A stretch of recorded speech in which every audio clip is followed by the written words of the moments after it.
Prep Test 73, Section 1, number 21. Which one of the following sentences would most logically complete the passage?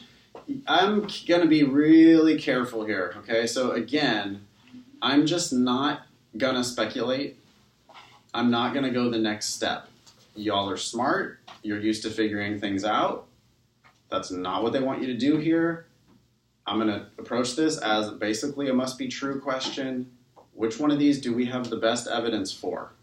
I know it says completes the passage, but it says most logically completes the passage. And what they mean by that is, which one does the passage have evidence to support logically?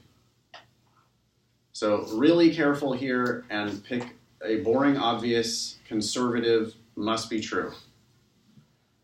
A, do we know for sure that, therefore, while in principle there might be grounds for holding that advertising is detrimental to society, the Marcusean critique does not provide such grounds. You know, it's an anti-Marcusean passage. It acknowledges that in theory we might criticize advertising, but it ultimately says Marcusians are wrong. So Marcusians have not won their case, basically. I'm liking A. It feels safe, it feels conservative, it feels like it's exactly what the passage said.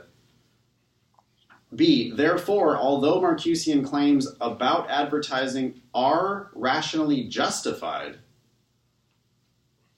I don't think the passage says that. The mistake of many recent critics of advertising is in their use of these claims for political gain. Now you're making shit up.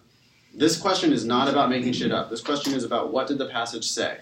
It didn't say anything about people using this stuff for their own political gain. It just never said that. C, therefore, any shift in basic assumptions required to correct the abuses of advertising will require a change in the perception of human nature held by corporate leaders. Making shit up, not the answer.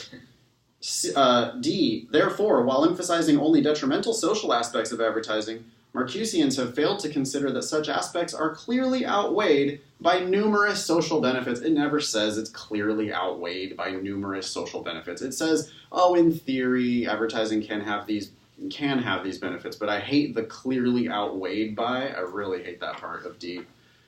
E, therefore, the Marcusian critique of advertising is mistaken, except in its claim that advertisers exert economic power over those few people who are unable or unwilling to distinguish real from false needs. That's not what the point, that's just not the point of the passage. The point of the passage is Marcusians are wrong if they say that advertising is leading to oppression. The answer here has to be A.